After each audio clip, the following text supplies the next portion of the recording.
All right. Sorry about that.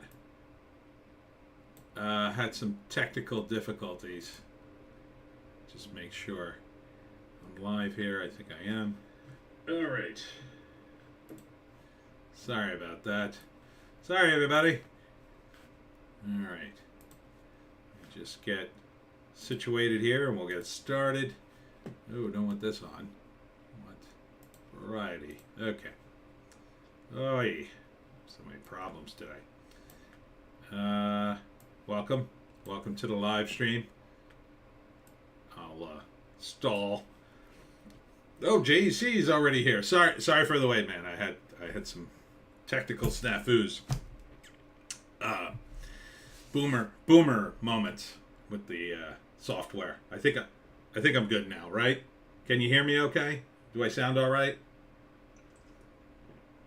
Yeah, I was having issues, but I'm a little punchy from my signing, so that's part of it.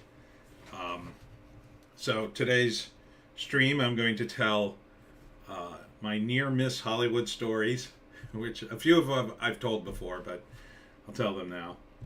Oh, Arden's here. Arden, I was actually in before JEC, but I couldn't chat for some reason. Hello. Yeah, I don't know. I was having some issues getting the stream going. So real quick, take care of business. Thank you to Lucille's Luncheonette again for another awesome signing. The JEC, I'm fine. Oh, good. So there was a bunch of bikers at Lucille's today, which was kind of weird. But they were cool. They weren't like, motorcycle club type bikers. They were like weekend warrior type bikers. Ardent, yep, clear, but there's some sort of interference. Sounds kind of northeastern. Oh no. Hey, how you doing? But yeah, Lucille's was good. I didn't realize this last time I was there. They actually have like every book written about the Pine Barrens displayed on the inside of their restaurant on this shelf, this long shelf. And I had left them copies of the Jersey Devil comic, and they put some of them out. So today I left them a Pineys because I finally got my shipment from Amazon and I'm all stocked up. So that was good. And what else? Oh, and then the day before I did Second Time Books, which was pretty good. Nice guys. Let me stay there most of the day. Ardent. I use from Jersey. Jersey? That's a North Philly or North Jersey accent, by the way, because they all sound like New Yorkers up north. Here we sound like Philly guys. And the way you could tell, yeah, the autocorrect is messing with Ardent. The way you could tell is Philly guys say water. You want some water? Yeah, hang out with my brother and my sister. That's more of a Philly accent. So, and then guys up north think they have good pizza. It's not right. It's not right. They also watch the Giants and call it Taylor ham. So, and they tend to be kind of pushy a-holes, kind of like New Yorkers. But we sort of tolerate them. And down south, we're not quite so pushy. And it's called pork roll, for those of you who want to be in the know. It's called pork roll. Look it up. Anyhow. All right. So we're going to get into some Hollywood stories. So these aren't like Charlie Murphy stories, which are awesome. Charlie Murphy's True Hollywood Stories. Mine are sort of near-miss stories of like stuff that like celebrities I sort of ran into. So I'll start with one of the best ones. I ran into Ray Liotta when I was out in LA. Now, this was in the 80s. So he was pretty big in the 80s. I think this was after Goodfellas. What year was Goodfellas? Maybe it was before. Anyhow, I was in the 80s, early 90s maybe. It might have been 90. Anyhow, I was in the RIP to Ray Liotta. I was in the office of Barry Levinson, and what I was doing is I was sneaking onto the movie lots as a screenwriter with my screenplays, trying to pitch anybody who would see me. And I got into Barry Levinson's office. I don't remember. Goodfellas was 89? Yeah, let's look it up real quick. I got the IMDb. Goodfellas. Yeah, it was 90. So this was either right before or right after. I guess it was right before.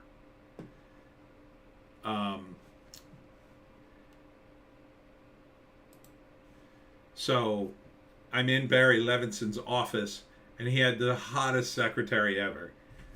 And I sort of forgot the script pitching and thought, I wonder if I could go out with this hot secretary. And who cares if I sell a script? So I started chatting her up. My game is pretty weak, especially back then. I'm not really getting anywhere, but then Ray Liotta comes in, and I'm like, like, I recognized him. I don't think I'd seen Goodfellas, but I knew who he was. I'm sure he was in stuff before that let's see, what was he in before that is the question. I definitely knew who he was, because I recognized him immediately. Let's see. 1990 was Goodfellas. So, Field of Dreams. Okay, Field of Dreams. I guess that's why he was in his office. Right? Was that Barry Levinson? I think he was connected to that movie. Something Wild. I remember that. There was a Casablanca TV show. Anyhow. JEC. He was a handsome guy. Well, yeah, and like, you kind of don't realize it until you meet one of these guys. Like, just how charismatic they are. I mean, his charisma filled the room when he walked in. Like, filled it. And that secretary went from talking to me, and we had been talking for a good 10 minutes, and she's just like, Ray Liotta. And I knew I was like, done. I'm like, great. I'm like, how am I going to compete with Ray Liotta? So he just, plus he had an appointment and I didn't. So I don't think I got to see Barry Levinson. I think after that I kind of left. I think he had a meeting with Ray, and then I moved on to the next office. And that concludes story number 1 of Tony D's Hollywood near misses. Yeah, it's just weird. It's just weird. I'm like Rosencrantz and Guildenstern are dead in Hollywood. Like, I have all these near miss stories where I don't become successful, but I'm sort of near in the background of people who are insanely successful sometimes. Let's see. Oh, another story. I didn't get to meet him, but I went in to pitch this producer, and I had no idea who she was. And I pitched her all these screenplay ideas that I was trying to sell back then. And she turned to me and went, which one of these screenplays do you think would be right for Cheech Marin? Cheech and Chong? And, like, none of them were. Like, because I had no idea who she was. Well, it turned out she was Cheech Marin's producer. And she was only looking for screenplays that would be good for Cheech, who I guess was by himself by that point. And I was just like, well, I guess none of them, because I wasn't even thinking of Cheech Marin. She's like, oh, I'm Cheech Marin's producer. I'm like, oh, that's cool. Yeah, I don't have any screenplays like that. And at the time, I didn't understand how it kind of worked. What I should have said is like, oh, I got one at home, but it's not quite finished yet. Let's meet in another week and a half. And then I should have said that and then gone home and written an entire screenplay for Cheech, which I could have done at the time. I could do it now, a lot easier than I could do it then, actually. But JC, need a role for a Mexican guy. Well, it's not even that he was Mexican. It's just like none of the screenplays I had would have been right for him, really.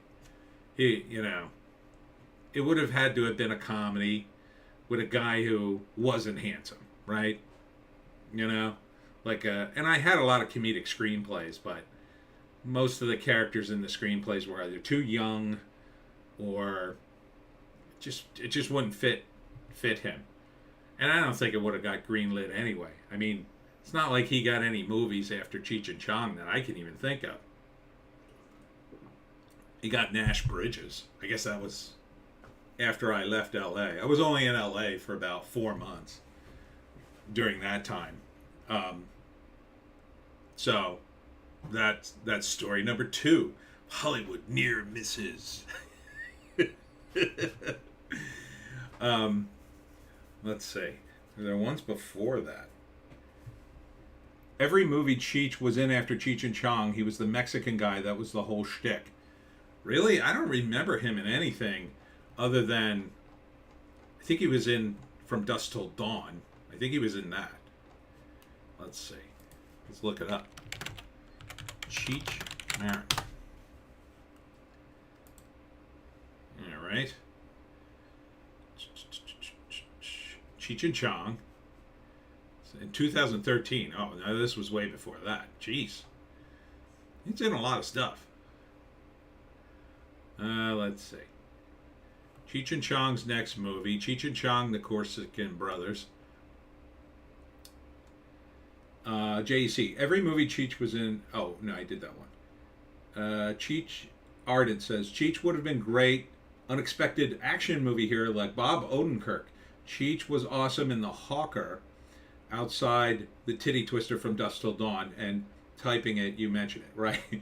JC, he was in some movies built around him. They all flopped. He was in Tin Cup. I don't remember that one at all. Oh, he was in After Hours. I do remember that movie. But he wasn't like a main guy. Corsican Brothers was awesome. I vaguely remember it. Oh, here's Born in East LA. I do remember that one. I think he was the main guy in that. Ghostbusters 2. Yeah, he's the dock supervisor in that. Like, he wasn't the lead in any of these. He was in a bunch of movies. Fern Gully? He was in Fern Gully? So many weird shows that were on you don't remember. Tin Cup was a golf movie, says JC. I vaguely I remember the name of the Cisco Kid. I remember that. It was a TV movie. Ardent. Tin Cup was Kevin Costner and Rene Russo. Right. He wasn't the main character in that either. Married with Children. He was Buck the dog. I probably watched that. He was in a lot of TV stuff. JEC. He became a working actor, basically. Yeah. Yeah, pretty much. It was like every major TV show. Oh, there's From Dusk Till Dawn. Yeah. Wow, he's in a lot of TV shows. It's weird. It's weird that he would go from being like Cheech and Chong to that, you know? It seems like such a step down. Ardent. He was Buck. Yeah. He's in The Simpsons as himself. I remember that. He's in Cars 3. Lot of TV shows. Yeah. So let's see. Before I went to LA, my near miss was I pitched for Moonlighting. If you don't remember what Moonlighting was, it was the TV show that made Bruce Willis. It was him and Sybil Shepherd. It was like the hottest thing for like 2 years on television. And I pitched the producers of Moonlighting. And the way I pitched them was, I wrote them letters, fake letters from made up fans of mine who had heard the rumor that I was going to write for their show. JC, I mean, the stoner jokes could only take you so far. I guess. So I wrote these letters, and they were funny, and the producers liked them. And then I sent the script, and they said, we can't look at the script unless you have an agent. So I spent, and this is before the era of the internet. So the way it worked is, to get an agent, you had to do things through the mail. They absolutely would not take phone calls. No matter what you tried, if you tried calling these guys, they would tell you to get lost. You had to do things through mail. So this way they could reject you. So I had this hot lead where they literally said they would look at my screenplay for Moonlighting, the hottest show on TV, but I couldn't get any agent to listen to me. And I finally did 2 years later, but by then the show was falling apart. And but I had one to give you a little perspective, screenwriters, and this is in the 80s, but it's still basically true today. I finally got one agent on the phone, and I was like, why can't anybody like take this script and sell it for me? Because the guys basically said they would read it. And the tired agent on the other line said, listen, kid. He was one of those guys. Kid, I'm smoking 17 packs of cigarettes a day. Listen, kid, I have 100 different spec scripts for Moonlighting. That's what they called them. They were spec scripts. You wrote a spec script for a TV show. I have 100 spec scripts for Moonlighting in my office right now. I am one of 3,000 agents in Los Angeles. They all got 100 screenplays in their office for Moonlighting right now. Do the math. So that's the kind of odds you're going up against back then. And back then they would look at outside writers every once in a while for television. They don't do that anymore. I think the only show that specifically officially looked at writers outside of guys who were in Hollywood, essentially, who had agents, was Star Trek. Star Trek The Next Generation would, or at least they claimed to entertain, scripts from outside sources, but almost no other show would. So it was like impossible to break in that way.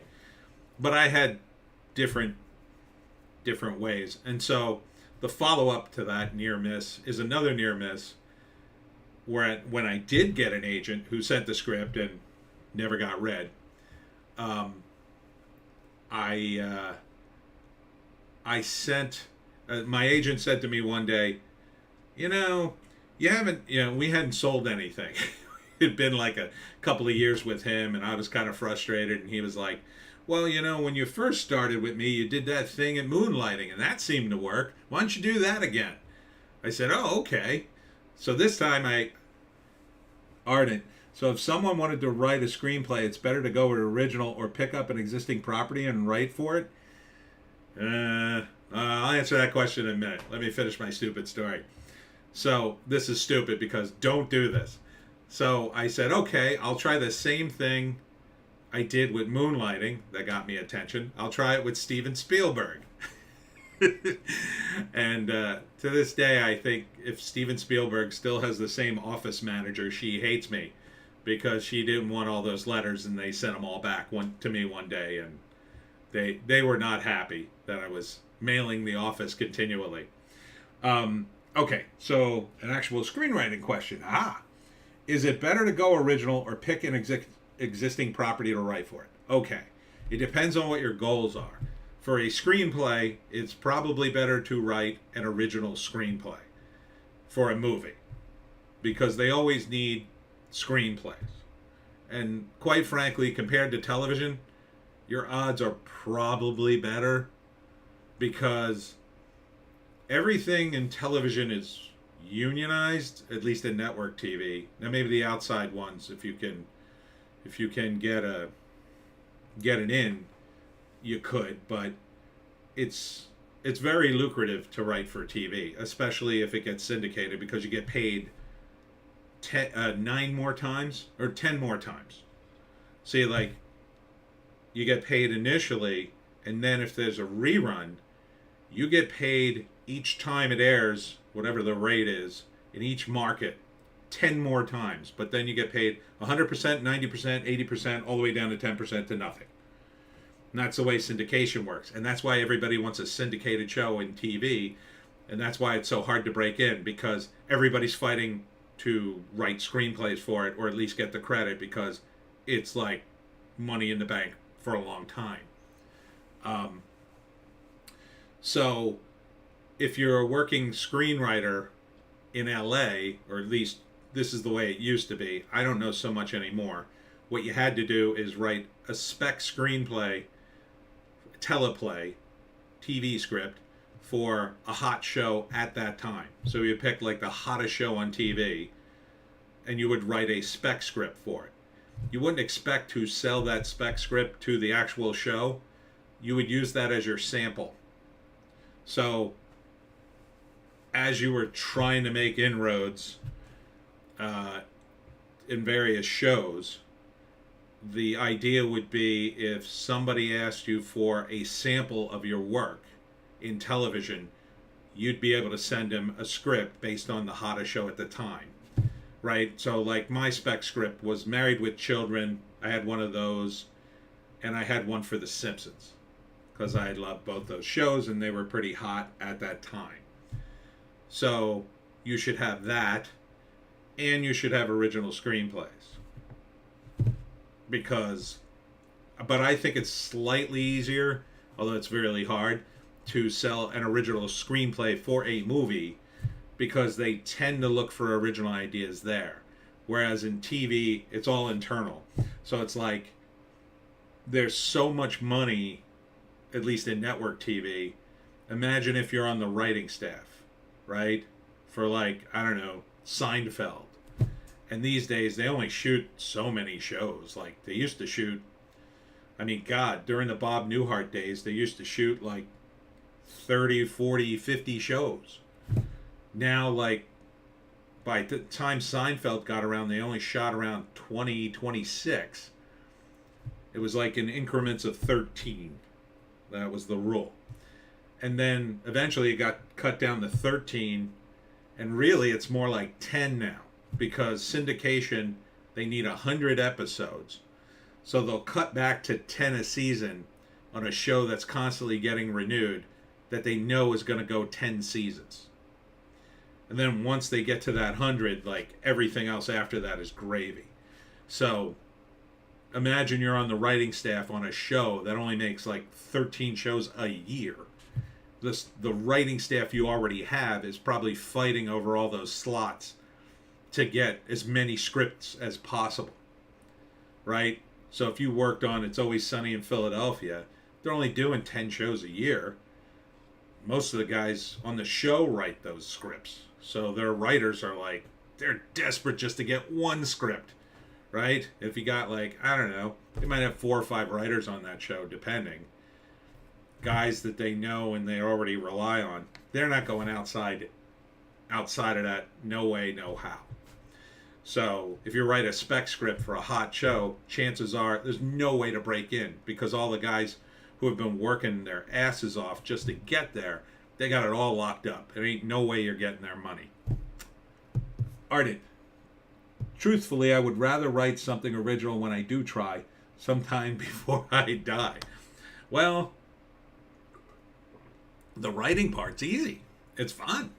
It's the hard part is actually selling it. Because, you know, there's just so many variables. So, like, I wrote a screenplay. I won't say which one, but it eventually got produced, and there was a villain character in it. And I wrote him as, like, a dried-up, petty old man. Arden. So with the streaming services, it's not like syndication either, I guess. Let me think about that for a minute. But I'll finish this story. So I wrote this character was a kind of a dried up old man and petty.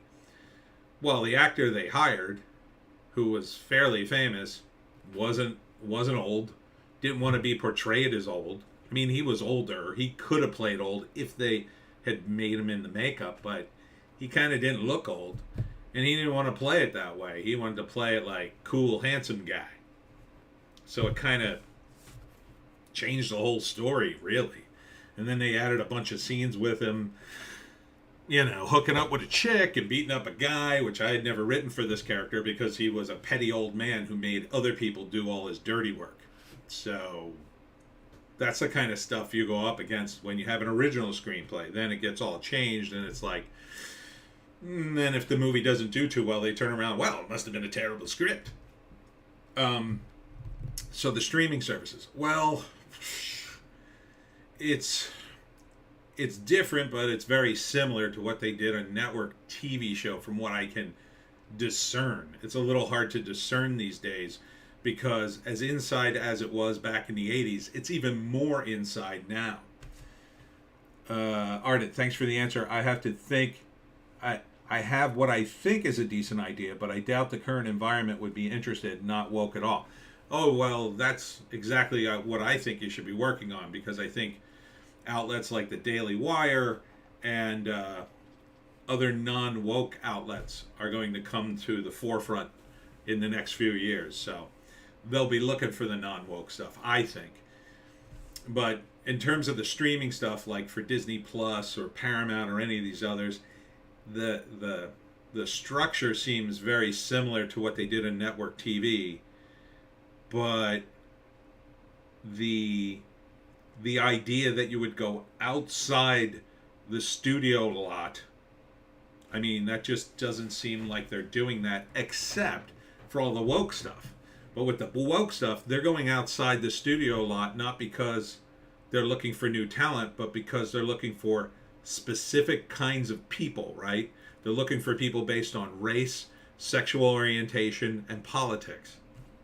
So if you want to lie about your politics, sexual orientation, and race, you might be able to get something. Ardent, Daily Wire was a thought, yeah. Yeah, those guys, you know, and there's a few others that are trying to do that too. Breitbart just did the Hunter movie, My Son Hunter, which was pretty good. It was low budget. People are watching it. They're streaming it online. It's $20 a pop. So, you know, it's like at $20 a pop, they don't have to sell as many. And, I mean, it's probably going to get pirated. It's probably been pirated because it's online.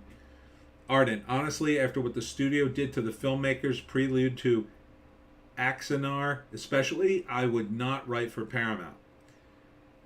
It has Gina. It does have Gina. Well, it's not the studio, right? Like, it doesn't really matter what studio you're at. It's kind of like the mafia. Like, and this is so true. I've seen so many things in life, and I always think, that's just like the mafia. So, like in the mafia, if you're a made guy, you have certain rights within the family. Like, if you're a made guy, you cannot punch or injure another made guy without permission. You definitely can't kill him. You're in big trouble. So you might remember the Sopranos episode where Tony slaps another made guy. It's like a big deal. You can't do that. But if you are a made guy and it's not a made guy, you can slap him all you want. Nobody cares. JEC, My Son Hunter's audience is mainly boomers. Boomers don't know how to pirate stuff. Hey, I watched that movie. All right. That's true. So if you're a made guy, you can protect people who are not made, right? So let's say a made guy shakes down a pizza parlor, but it just so happens the pizza parlor's owner's cousin is another made guy. Well, that made guy may go to the made guy who shook down the pizza parlor and said, hey, you can't shake down my cousin's pizza parlor. And they might have to give all the money back because that would be a breach of etiquette. in their world. Ardent, LOL. JEC, you're like Gen X, aren't you? I am Gen X. I was born in 66. I am the elder Gen X. I'm the top of the Gen X list. So in Hollywood, it's very similar. So if you have a project or whatever, whether you're a screenwriter or a director or whomever, producer or both, or several of those, and you have a project and maybe a studio exec wants to mess with it, but if you have somebody to protect you within the organization, they can't mess with you, right? So if you look at the situation with Kathleen Kennedy versus Jon Favreau, right?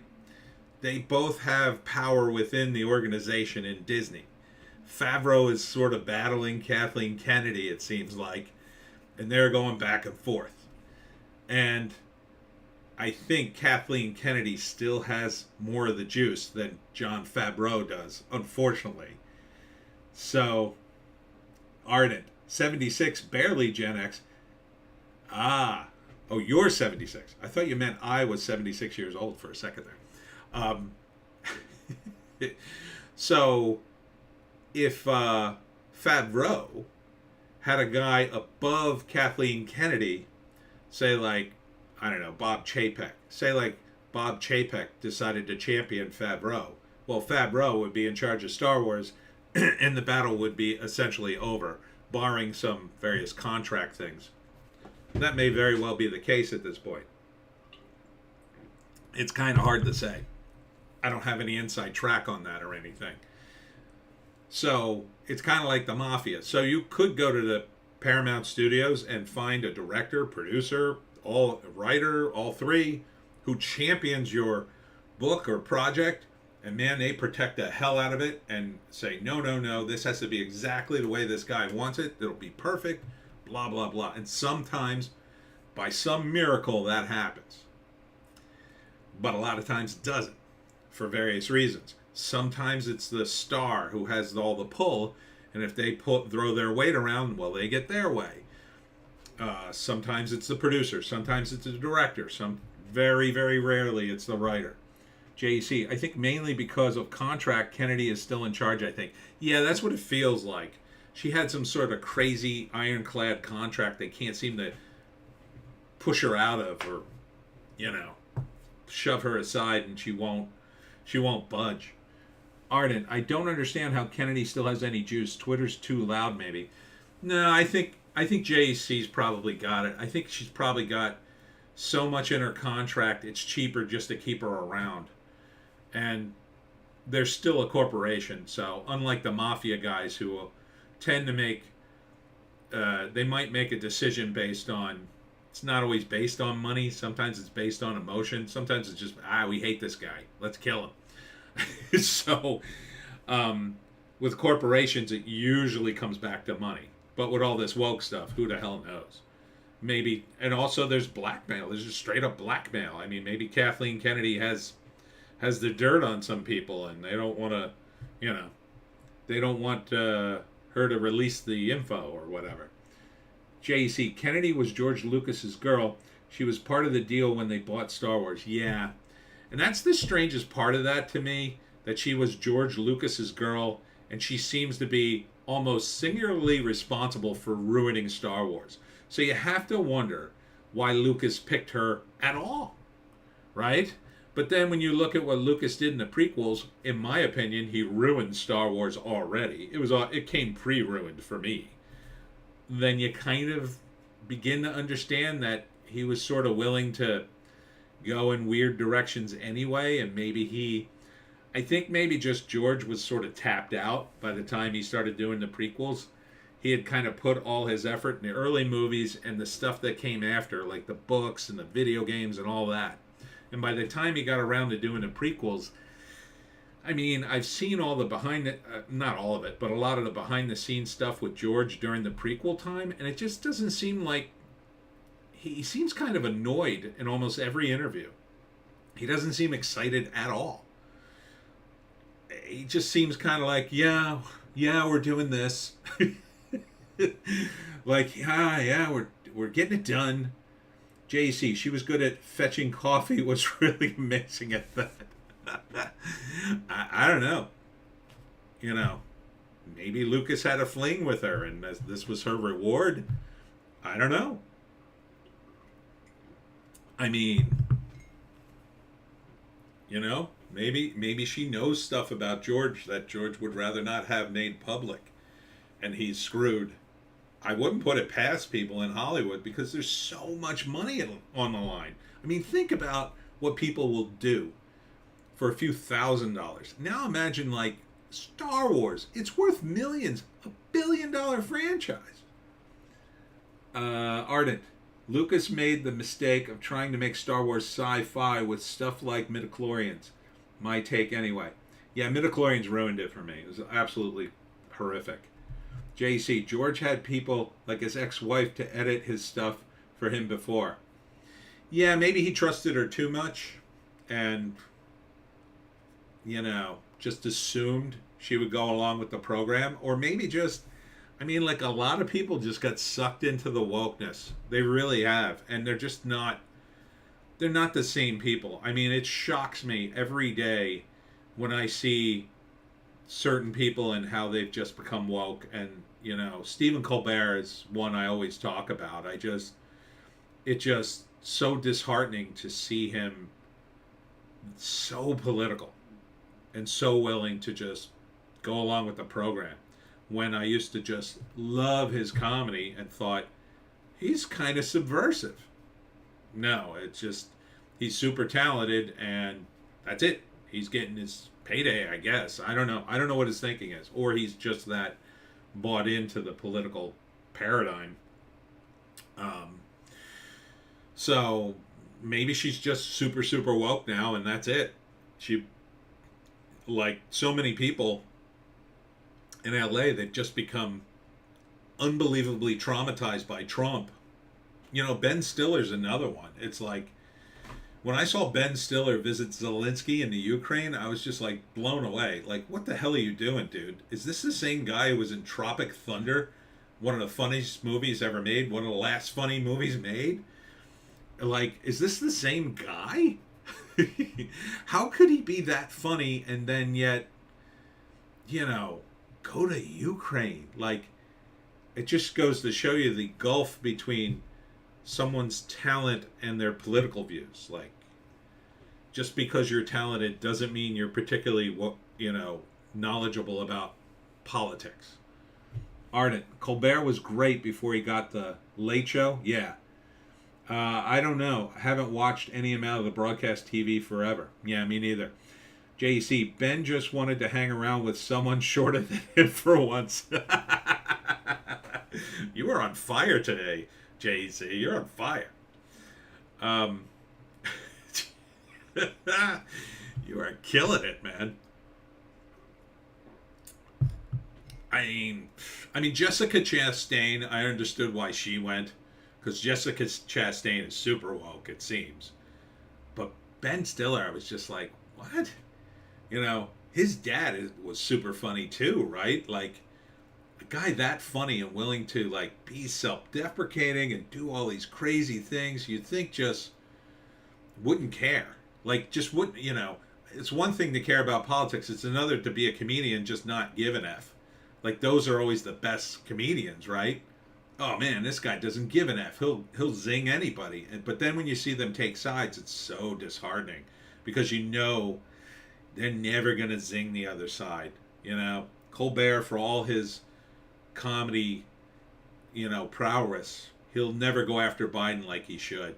Oh, if he did, it would be great. It would be glorious if he did. It'd be glorious if he got red-pilled and suddenly went after Biden. Maybe that'll happen in 2024 when he gets the green light to do so, but by then, who will care? At that point, I think people will be so sick of him. It'll just, I mean, at this point, it's almost sad. Ardent, one of my cousins met Jerry Stiller in the Toronto airport, couldn't say enough good about him. I know, he was a classic. And even he, I think, probably was very left, but he was from the old school. Like, he didn't talk about politics. He knew better than to get all political to his audience. definitely a comedy killer. Man, that'll kill your comedy boner to see a comedian do something. I mean, like, if you're going to do comedy, you have to kind of go with the people sort of thing. And they cannot read the room anymore. It's sad. It's sad to see. They're just so, I guess they're just so rich and isolated, they just can't see it. Speaking of comedians, here's another near miss. I almost got to pitch Eddie Murphy. So, Arden, after midterms, I think the comics will be let loose on Biden. Probably. Yep. But by then, who will care? You know? By then, I mean, I think they're also going to go after all the Republicans because they're going to suddenly start blaming them left and right for everything that's gone wrong over the last 2 years. Good luck with that. So anyway, this is the same time period, about 1990, I guess.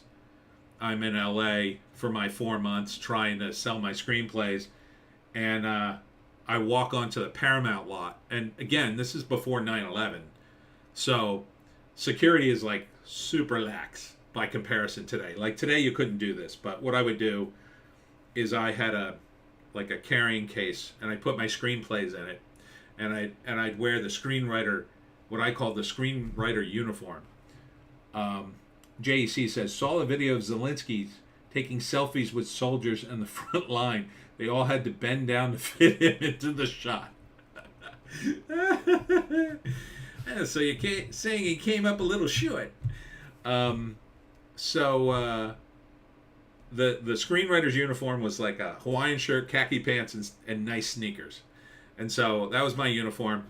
And then my plan was to just walk in like I worked there, looking kind of bored and tired, and I'd just walk past the security guy, and I'd go, "Hey, good morning," like I'm in a hurry, please don't bother me. And it worked every single time. I could get into just about any studio except for one, which I'll tell that story too. So I walk into the Paramount lot. Arden, isolation seems a problem for celebs. I win the lottery, I would start a social rehab camp for celebs. Get them out in the woods, away from the yes men, and show them actual struggle. Yeah, I don't think any of them will go. So I'd walk in, and the first thing I would do is I would go to the nearest vending machine, and I would get a Coke, because the next step in looking like I worked there was just to pretend like I did this every day, right? So I'd get a Coke, and I'd walk around like, "Hey, good morning. Hey, how you doing?" And I'd walk right in. So I get into Paramount, and somehow I stumble into the offices of Eddie Murphy. And this happened a bunch of times where I walked into an office and I say, "Hey, I'm a screenwriter." And the secretary would go, "Oh, you're here." Because I guess there were screenwriters coming in and out of these places all the time. And a lot of them had appointments, but I never did. So one of these times it happened, and then there was this beautiful girl, another beautiful girl, and she said, "Oh, Eddie's in the next room." And I hear Eddie Murphy in the next room laughing. You know, the Eddie Murphy laugh. I can't do it, but you know how it sounds like. Ardent, LOL, probably not. So I'm like, oh my God, I'm going to pitch Eddie Murphy. And of course, I had nothing for Eddie Murphy. I mean, I had screenplays, but, Eddie Murphy was pretty specific. I don't think I had anything that could even fit. Well, maybe one. Yeah, he could have played that role. But I was too excited just to meet Eddie Murphy, so I immediately just got so flustered I couldn't remember my name. And so I'm sitting there waiting, trying to figure out what the hell I'm going to pitch Eddie Murphy. And I waited there about 20 minutes, and then apparently they figured out that I was not the guy they were supposed to see. And then the secretary said, "Oh, Eddie can't see you today. You're going to have to go." And then I had to leave. But the one studio where that didn't work, Arden, Axel Foley, yes. Can you guess the one studio that I couldn't sneak into? Can you guess the one studio I could not sneak into? The security was way too high. It was insane. I'll let you guess.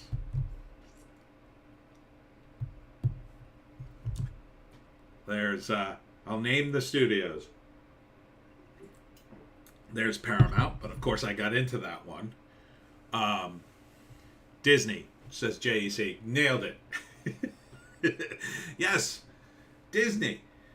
Pixar. No, Pixar wasn't around when I was sneaking in the studios. So I get to Disney and I do the same thing. And I walk, hey, good morning.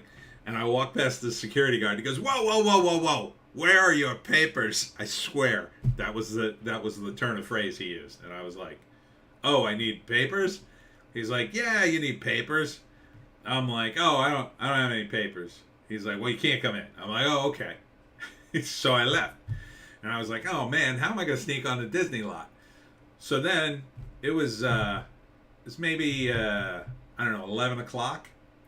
And as I was walking out, I heard that a bunch of the animators had just gone to lunch. And then I also overheard one of them say, oh, well, we should be back by 1 or something like that. And I said, aha, these guys come back around 1 from lunch, 2-hour lunch, not too shabby. I said, I'm going to come back with them. So I went and got my own lunch, and I came back to the gate. Ardent, where are your papers? Way to learn those dark secrets, Disney. LOL. So at 1 o'clock, all the animators come flooding back into Disney, and I walked in with them.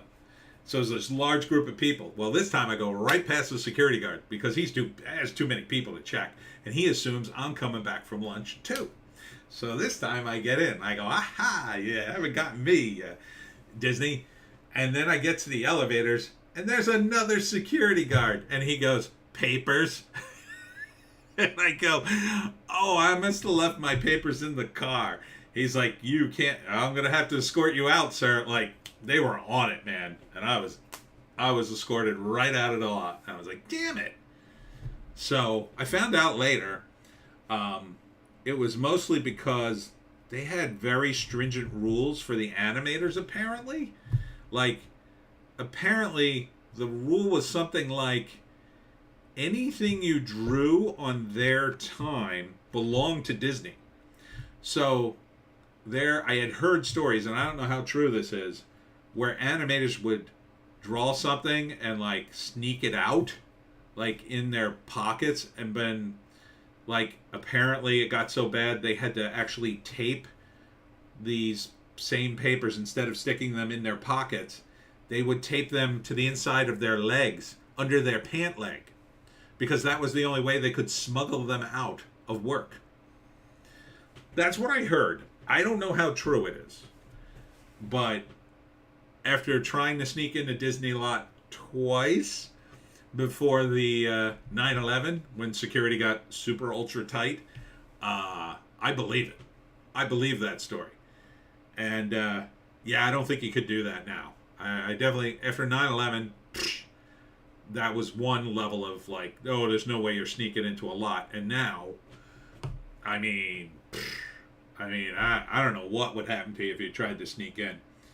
But I mean, I got on Warner Brothers, you know, all the big lots. Walk right in. My biggest problem at Warner Brothers was parking. I parked on the street because there were all these parking meters, and like in LA at the time, you had to check the signs. Ardent, I pulled a similar trick in Calgary at a WWE event. Got to meet Brock Lesnar, Rey Mysterio Jr., Sable, and Vince, who shook my hand and told me, quote, get the F out. Well, that's a pretty cool story. Way better than mine. Ardent, Lesnar is a freaking monster. I can imagine. It must have smelled funky in that area too, I bet. All those sweaty muscle guys around.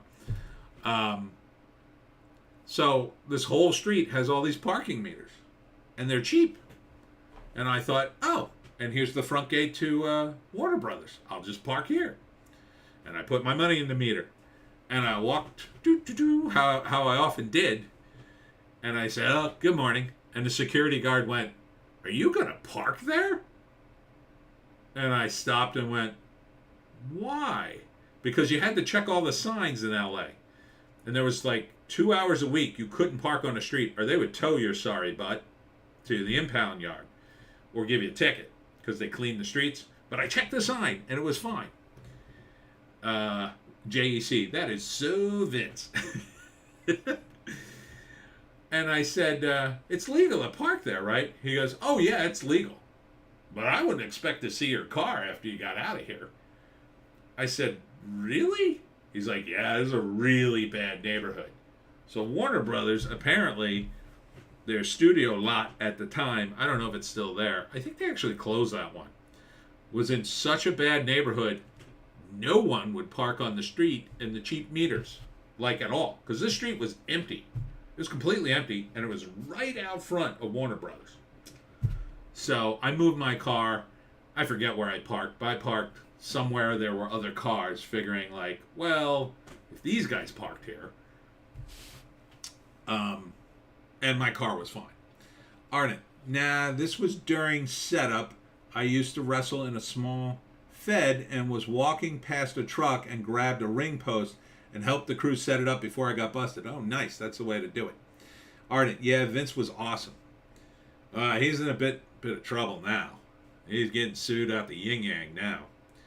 I don't know why. He's like retiring. It's like, I don't know. Everybody comes out of the woodwork when you have money.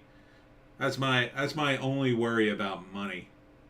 Oh, earlier you said that thing about celebs, how you would start a social rehab camp. I know you're just kidding, but like, I agree with you. Like, the fame like isolates these people and the money, but it's like, it kind of makes sense in a way, because it's like you have all that money, and then you just have people around you that, unfortunately, it just attracts the wrong element.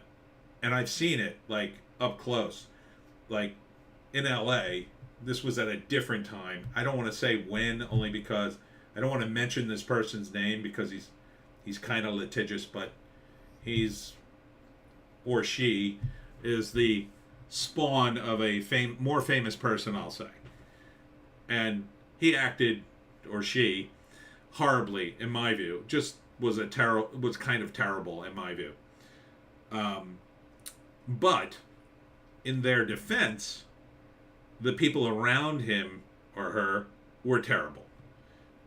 Also, like hangers-on, looking for money, looking for fame. And to be honest, me and my friend, we were looking to get a deal with this person, and but we were not in that world, so we were at least honest about our intentions. Like, we were looking to get this deal and use this person's fame to our benefit, mutual benefit though.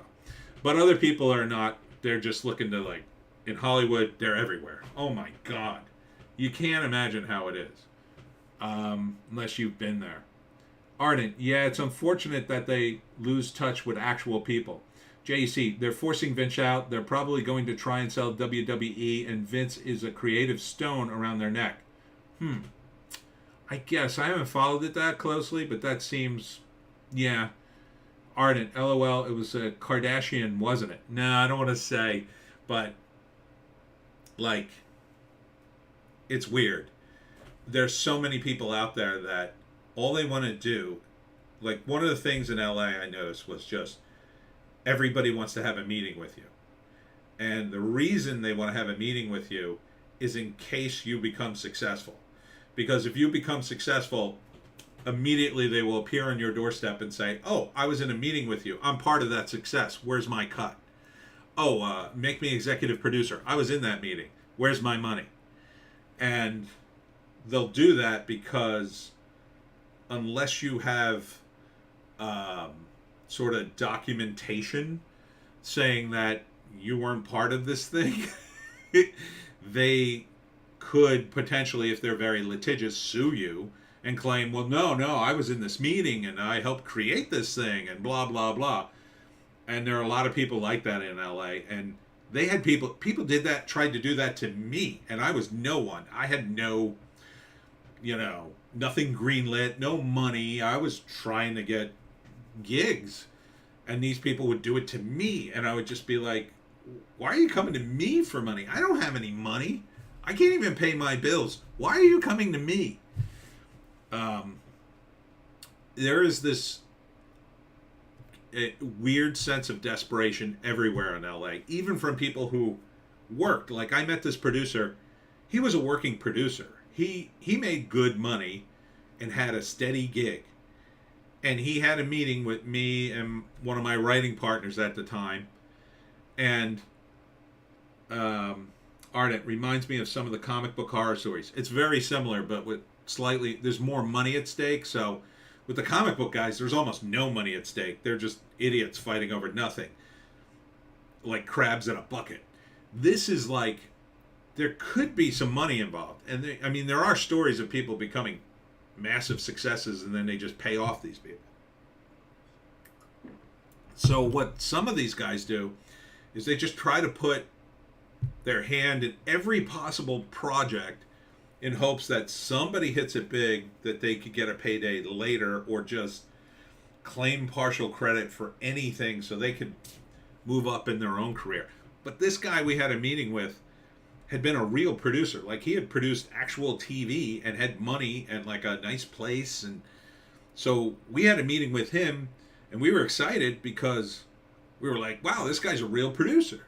Maybe he could take our project to the next level and get a greenlit and be the producer on it. And we had the meeting with him, and halfway through the thing, he just kept questioning about us about what we had. Meaning, not the screenplay or the project, but did we have any stars attached? Did we have any meetings with any studios? Did we have a director or anything? And once he got all that information and realized, like, no, we just had the screenplays and we were coming to him, like, he almost lost interest in the conversation, literally almost ended, and then, like, it just kind of got awkward and we left. And that's kind of my experience in Hollywood. Like, nobody wanted to give me the time of day because I had no money. Like, I had no juice, so why am I talking to you? And so when people ask, like, why do they make terrible, terrible movies and TV shows, that's one of the main reasons, right? Because nothing is getting greenlit, and the only people that anybody gives a damn about have the money or the power to get something greenlit, and they'll do anything and say anything to get something greenlit because that's where the money is. And it doesn't matter that it's a horrible idea, or if it's woke, or if it's following a trend that's been beaten to death.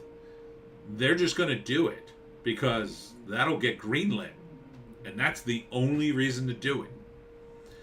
So I know it's kind of disheartening, but that's the way Hollywood is. And that's one of the reasons, like, when my money ran out and I was like, I should just go back to South Jersey, because I had an offer from a guy in Philadelphia who also turned out to be a total scam artist.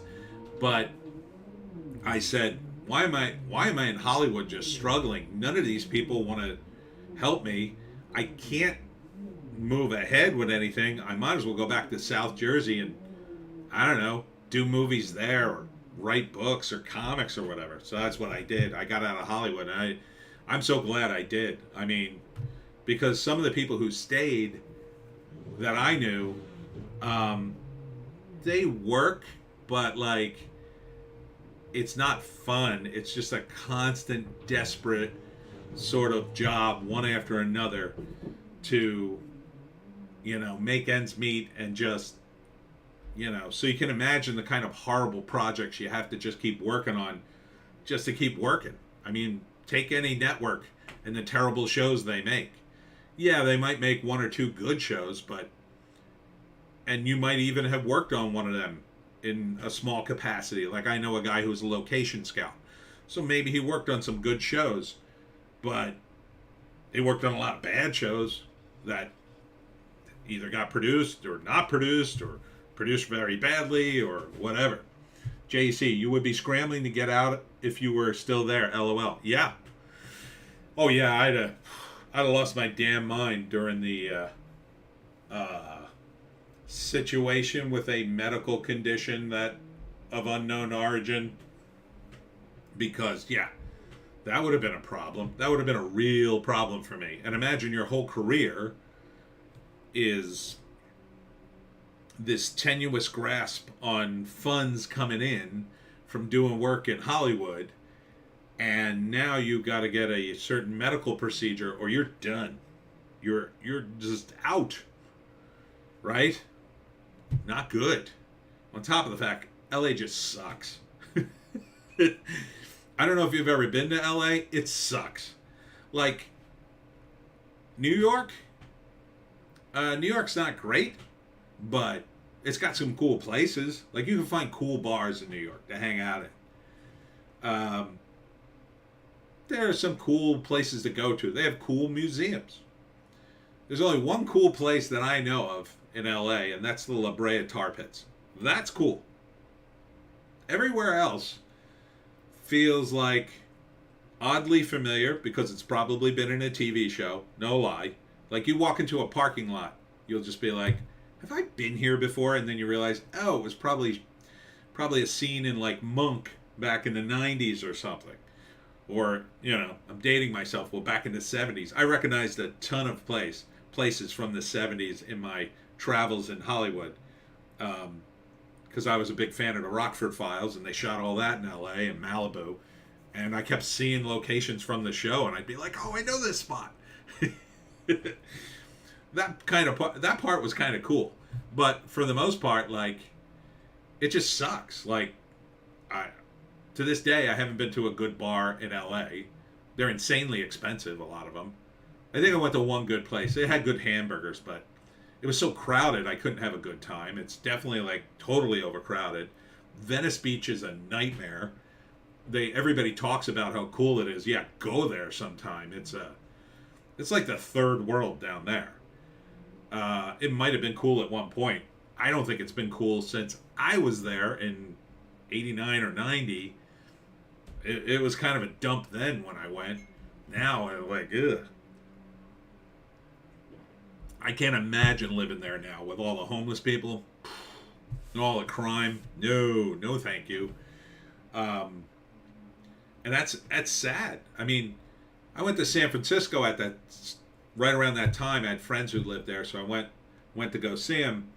And San Francisco at that time was okay. It was pretty good. I mean, it was insanely expensive to live there, but by 80 standards, it wasn't as insanely expensive as it is now to live there. Like, it was still super expensive, but I had friends from right out of college who moved there, and they didn't live like in a dumpster. They lived okay. It wasn't great, but they were all right. Now I can't imagine. I mean, I had a friend who got a job offer in San Francisco for $70K a year, and he checked out places to live, and he said, I would have to live in the worst part of San Francisco to even afford to live there, and it would be horrible, and no thank you. And so he turned down the job. So, yeah, if you ever have to move to Frisco, it's like, you better be making $100K at least to be middle class, from what I hear. But LA, yeah, not good. Not good at all. Do I have any more near misses? I saw Oscar from The Office in a Starbucks. That was a near miss. It wasn't like work related. I just saw him. I didn't want to bother him. I don't like to bother celebrities because I feel like they probably get bothered enough. There's a very short list of celebrities I would have to say hi to.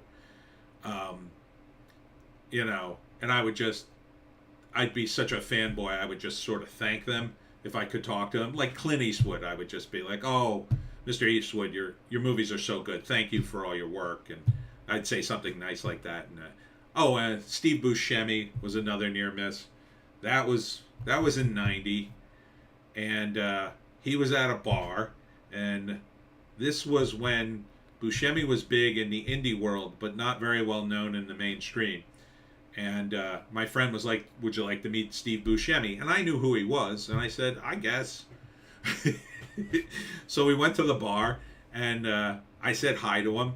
And then a bunch of D-bags came in and completely dominated the conversation. And rather than fight with them over his attention, I just was like, this sucks, man. It must suck to be famous, because this poor guy was having a nice drink with us. And then literally a half dozen people came in and just started pitching him and talking about movies, and he was very nice and gracious about it, but I wouldn't have been so gracious. I would have been like, yo, back off. I don't know who you people are. But he was like very gracious, and he just got sucked into the conversation. And then I was just like, dude, the poor guy. He was just having a drink, and these people are just, they're pushy. So that was my experience continually in LA, just being like, man, this sucks. This is horrible. I mean, I would never go back unless I had to for work, which is what I decided the first time I left. And the second time I went back, I was there for like a week, and then it was about trying to make a deal, trying to do work. I think I did the LA Comic Con while I was out there. I did really good at that one. I sold all my comics, and I gave out some comics to some assistants with the hope of selling a movie deal based on the comics. That was one of the things these guys were doing. They were just going to comic book conventions and collecting comics for their bosses to maybe turn it into a TV show or a movie. But ultimately, a lot of these guys, they would just, I don't know, either they threw the comics away or they would just use them as inspiration for their own ideas, essentially. So it turned out to be not a good idea. Oh, I got another near miss. So back in South Jersey during my improv days, I had a friend in my improv group who was friends with M. Night Shyamalan. He was a lawyer. He's still a lawyer in Philadelphia, so he's kind of connected. But he was friends with M. Night somehow. He was one of these guys. He's just friends with everybody. So I went to his party to meet him, and he was cool. And we played basketball. And I gave him copies of the Jersey Devil. Now, Cabin, what is it? Knock at the Cabin is coming out. Now, everybody today at my signing was like, oh, did you hear about the Jersey Devil movie coming out? And I was like, what are you talking about? And they're saying, oh, the new M. Night Shyamalan movie is about the Jersey Devil. Now, I looked it up. According to everything I read, it's not about the Jersey Devil, but it may have been moved to the New Jersey Pine Barrens because it's based on a book called The Cabin at the End of the World, which I think is a better title, quite frankly. But apparently the original book takes place in New Hampshire. They may have moved the location to the Pine Barrens in New Jersey. I don't know if that's true. I saw the trailer. It doesn't appear that they've done that, but I read the synopsis for the book, and it seems to be spot on what I said about the trailer, which is Dave Bautista, who's in it, is the leader of some sort of crazy cult, and they basically say you have to, like, it's two gay guys who are a couple and their adopted kid, and they say to the two gay guys, one of you has to kill the other to save the world. But they're obviously crazy. Or are they? What a twist! What a twist! I don't know what the twist will be. I guess that's what I think the twist will be. The twist will be one will either try to kill the other or they'll fake it and get away only to watch the world end because one didn't kill the other and now it's too late. I guess. I don't know. Or I guess they're going to weave the Jersey Devil into it somehow.